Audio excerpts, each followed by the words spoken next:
जवळपास महिनाभरापूर्वी मध्य प्रदेशमधील भाजप नेता मनोहरलाल धाकड याचा एक व्हिडिओ समोर आलेला, ज्यात थेट हायवेवरच एका महिलेसोबत त्यांनी शरीर संबंध ठेवल्याचं दिसून आलं।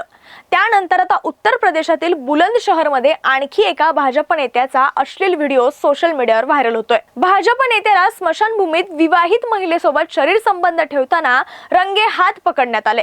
याचा व्हिडिओ शूट करून गावकऱ्यांनी सोशल मीडियावर व्हायरलही केलाय। या घटनेनंतर संबंधित गावात संतापाची लाट उसळली आहे। या व्हिडिओमध्ये भाजप नेता राहुल बाल्मिकी अर्धनग्न अवस्थेत दिसतोय। गावकऱ्यांनी त्यांना रंगेहात पकडताच त्याने गावकऱ्याची माफी मागायला सुरुवात केली। त्याच्या सोबतच असलेली विवाहित महिला देखील ओढणीने स्वतःचा चेहरा लपवताना दिसते। राहुल बाल्मिकीने स्मशानभूमीतील झाडाझुडपात आपली कार पार्क केलेली। त्यानंतर काही गावकऱ्यांना तिथून जात असताना संशय आला।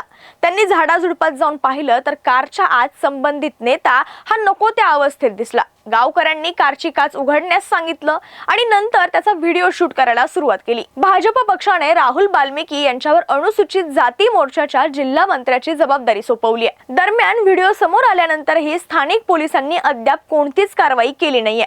व्हिडिओ व्हायरल झाल्यापासून राहुल बाल्मिकी हा देखील फरार आहे। या सगळ्या प्रकाराबद्दल तुमचं मत आम्हाला कमेंट बॉक्समध्ये नक्की सांगा आणि ही रील जास्तीत जास्त लोकांपर्यंत शेअर करा।